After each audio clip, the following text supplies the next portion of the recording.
اللهم أجل وليك الفلاح اللهم أجل. أعوذ بالله من الشيطان الرجيم. بسم الله الرحمن الرحيم. الحمد لله رب العالمين وصلى الله على سيدنا محمد وآله الطيبين الطاهرين المعصومين. أما بعد فقد قال الصادق عليه الصلاة والسلام لولا الحجة لساخت الأرض بأهلها. اللهم صل على محمد وآل محمد. ناظرین کرام السلام علیکم ورحمۃ اللہ وبرکاتہ. ہمارا سلسلہ درس جو مہدویت کے عنوان سے ہے، مسلسل ہم اس میں امام مہدی علیہ السلام کے حوالے سے گفتگو کر رہے ہیں، اور مہدویت ایک ایسا موضوع ہے کہ ہر زمانے میں اس کی ضرورت محسوس کی جاتی رہی، خصوصاً اس زمانے میں کہ جب دنیا ایک بہت بڑے فتنے اور آزمائش سے دوچار ہوئی ہے، کرونا وائرس سے، کہ جب دنیا کے لوگوں کی امیدیں منقطع ہو رہی ہیں ظاہری اسباب و وسائل سے، تو لوگ نجات دہندہ کا انتظار کر رہے ہیں. وہ نجات دہندہ حقیقی معنوں میں امام مہدی علیہ السلام ہے. کوئی قوم کسی بھی نام سے پکارے، لیکن اللہ نے جسے نجات دہندہ قرار دیا ہے وہ امام مہدی علیہ السلام ہے، جو فاطمہ کا لال ہے، جو رسول صلی اللہ علیہ وآلہ وسلم کی نسل سے ہے، اور ظلم و ستم سے پر دنیا کو عدل و انصاف سے پر کرنے کے لیے آئے گا. عزیزان محترم، ہماری یہ گفتگو جو مختلف عناوین کے تحت جاری تھی، آج ہم جس پر بحث کرنا چاہتے ہیں اور گفتگو کرنا چاہتے ہیں وہ یہ کہ امام اگر حاضر ہو، اگر اس کا ظاہری وجود ہمارے سامنے ہو تو ہم اس سے استفادہ کرتے ہیں، لیکن اگر امام پردہ غیب میں چلا جائے تو اس کا فائدہ کیا ہے، اس سے کیسے فیض اٹھایا جا سکتا ہے. تو یہاں پر بہت سارے لوگوں نے یہ بات کی ہے کہ بہت سارے مکاتب فکر عالم اسلام کے وہ امام غائب کے قائل نہیں ہیں، اور اکثر لوگ یہ سوال بھی کرتے ہیں کہ امام مہدی علیہ السلام کو جب پردہ غیب میں ہی جانا تھا تو پھر اللہ سبحانہ و تعالیٰ نے کیوں امام مہدی علیہ السلام کو اپنے ظہور کے وقت اس سے فرض کر لیجئے 50 سال پہلے، 40 سال پہلے امام زمانہ علیہ السلام کی ولادت ہو جاتی، اور اس کے بعد امام زمانہ علیہ السلام 30، 35، 40، 50 سال کے بعد قیام کرتے. تو اتنا طولانی غیبت کی وجہ کیا ہے؟ تو یہاں پر میں نے جو اپنی درس کے آغاز میں سرنامہ کلام جس حدیث کو قرار دیا ہے وہ امام جعفر صادق علیہ السلام کی حدیث ہے، کہ جس میں چھٹے امام ارشاد فرماتے ہیں کہ لولا الحجہ لساخت الارض باہلہا، کہ اگر حجت خدا اس زمین پر نہ ہو تو زمین پھٹ جائے اور اپنے رہنے والوں کو نگل جائے.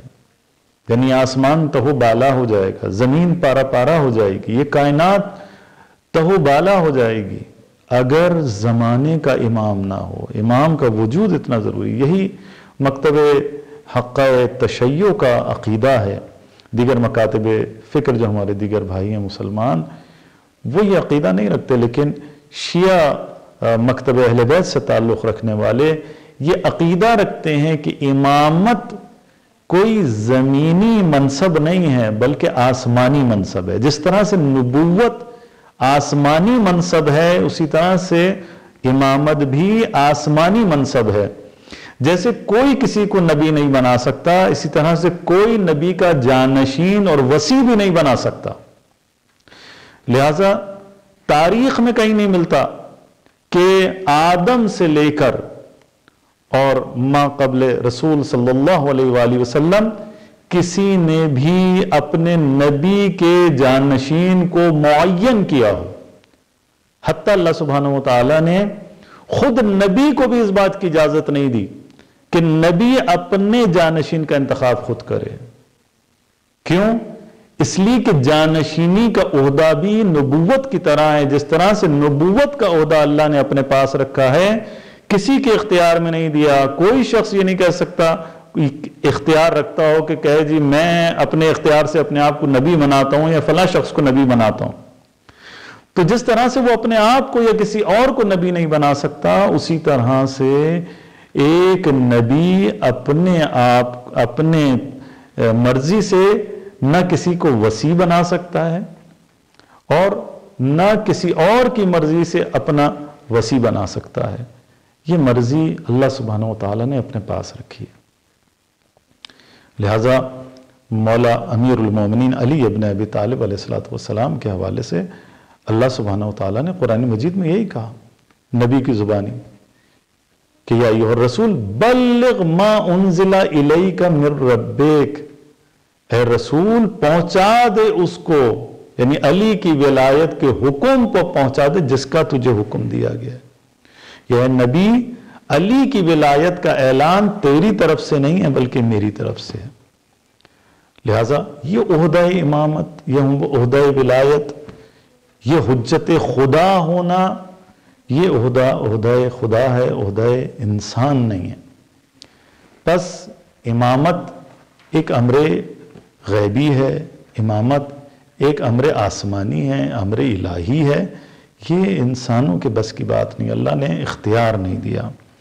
پس مکتب تشیع کے اندر امام فقط ایک حکمران نہیں ہوتا کہ جو حکومت کے نظم و نسق کو سنبھالتا ہے، بلکہ امام قبل اس کے کہ حکمرانی کرے، ظاہری طور پر مملکت کی حکمرانی کرے، وہ اس سے پہلے ایک ہادی ہوتا ہے، وہ جانشین نبی ہوتا ہے، وہ ہستی ہوتا ہے کہ جس کے وسیلے سے اللہ سبحانہ و تعالی کائنات کے نظام کو چلاتا ہے. اسی لیے امام جعفر صادق علیہ السلام نے ارشاد فرمایا کہ اگر حجت خدا نہ ہو تو کائنات نہ ہو.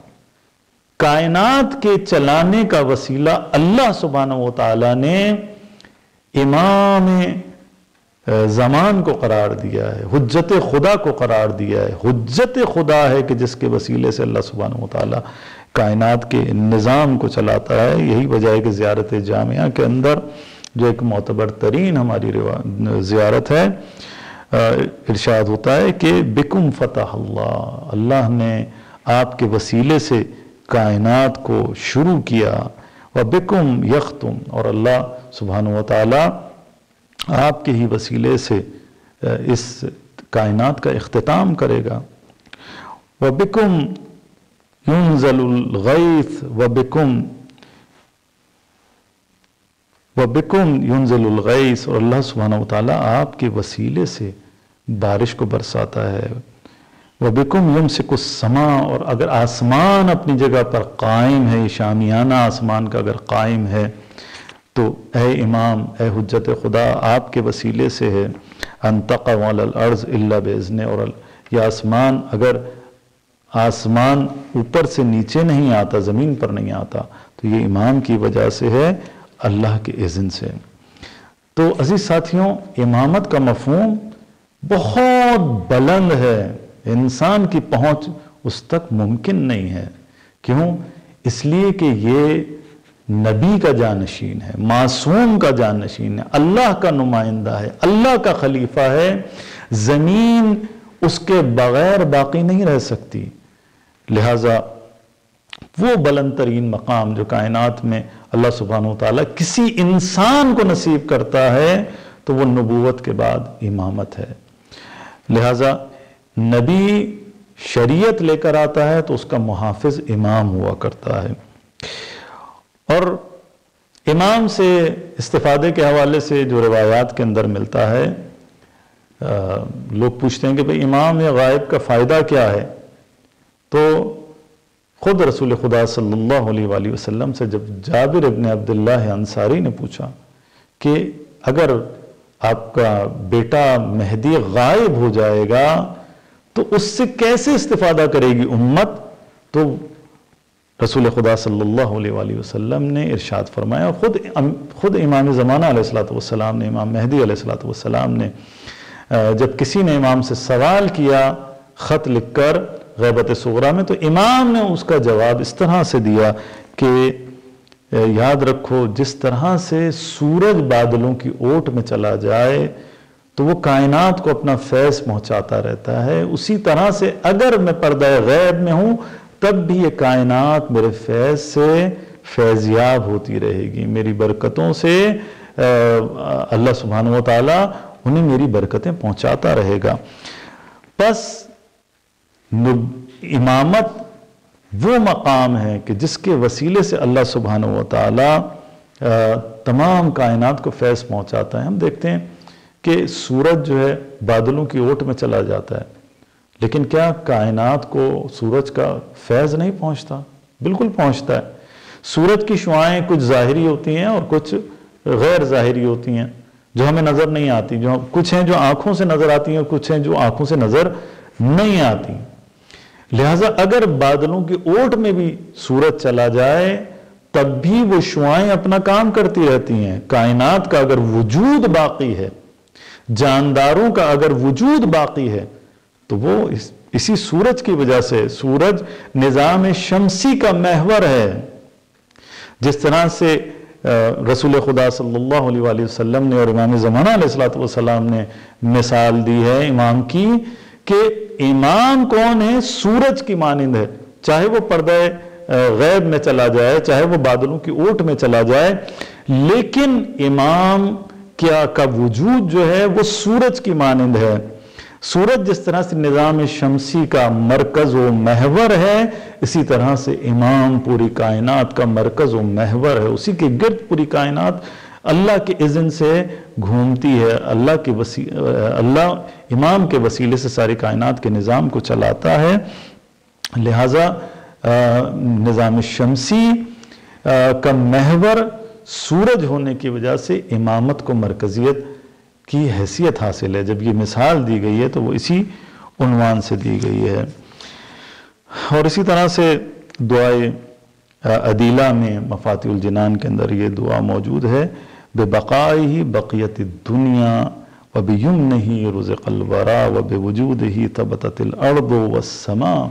امام وہ ہستی ہے کہ جس کی وجہ سے اللہ نے دنیا کو باقی رکھا ہوا ہے، یعنی امام وسیلہ ہے دنیا کی بقا کا، اللہ کے اذن سے اللہ نے یہ نظام بنایا۔ وَبِيُمْنِهِ رُزِقَ الْوَرَى، اور مخلوقات کو، خلق خدا کو جو رزق پہنچتا ہے وہ امام کے وسیلے سے پہنچتا ہے، اور اس کے وسیلے سے آسمان اور زمین جو ہیں وہ باقی ہیں۔ عزیز ساتھیوں، امامت چاہے حاضر ہو، چاہے پردہ غیب میں ہو، لیکن امام کے فیض سے کوئی بھی محروم نہیں ہے، حتیٰ امام کا مخالف کیوں نہ ہو، امام کا دشمن کیوں نہ ہو، امام کے فیض سے وہ بھی فیضیاب ہو رہا ہے۔ امام مہدی علیہ السلام اگرچہ کہ پردہ غیب میں ہیں، لیکن اس کے باوجود امام پردہ غیب میں رہ کر تمام حالات پر نگاہ رکھتے ہیں، تمام عالم اسلام کے امور میں دخیل ہیں، تمام انسانوں کے امور میں دخیل ہیں۔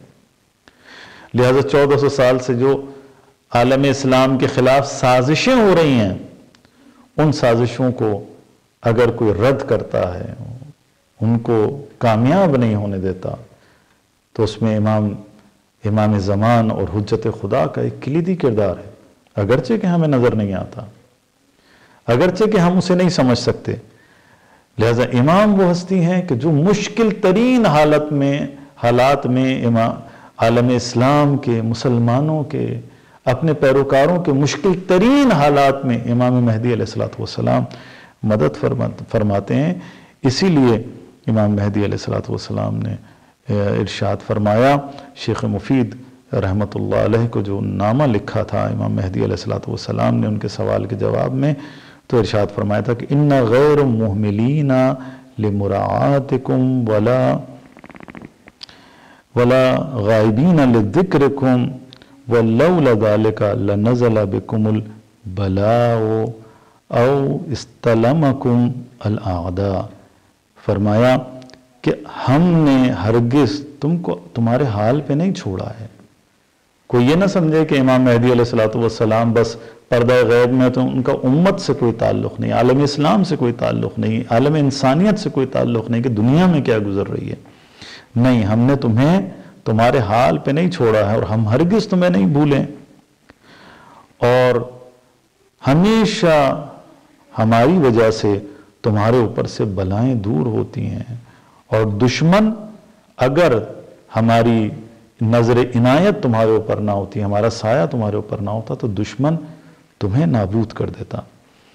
لہٰذا امامت عزیزان محترم وہ مقام ہے کہ جسے عام انسان کے لیے سمجھنا ناممکن ہے۔ معصوم کا مقام یا اللہ جانتا ہے، یا اس کا رسول جانتا ہے، یا خود معصوم جانتا ہے۔ لہٰذا آج کے زمانے میں ہم جو جس زمانے میں زندگی گزار رہے ہیں، امام مہدی علیہ الصلوۃ والسلام کی یاد سے پورا جہاں اس وقت معمور ہے، لوگ نجات دہندہ کے منتظر ہیں۔ میں انشاءاللہ اس کی فوائد جو غیبت امام زمانہ علیہ الصلوۃ والسلام میں ایک امام کے چند فوائد میں آپ کے سامنے انشاءاللہ اگلی ایپیسوڈ میں پیش کروں گا۔ اللہ تعالی ہم سب کو امام مہدی علیہ الصلوۃ والسلام کے ناصروں میں شمار فرمائے۔ والسلام علیکم ورحمۃ اللہ وبرکاتہ۔ اللهم أجل وليك الفرج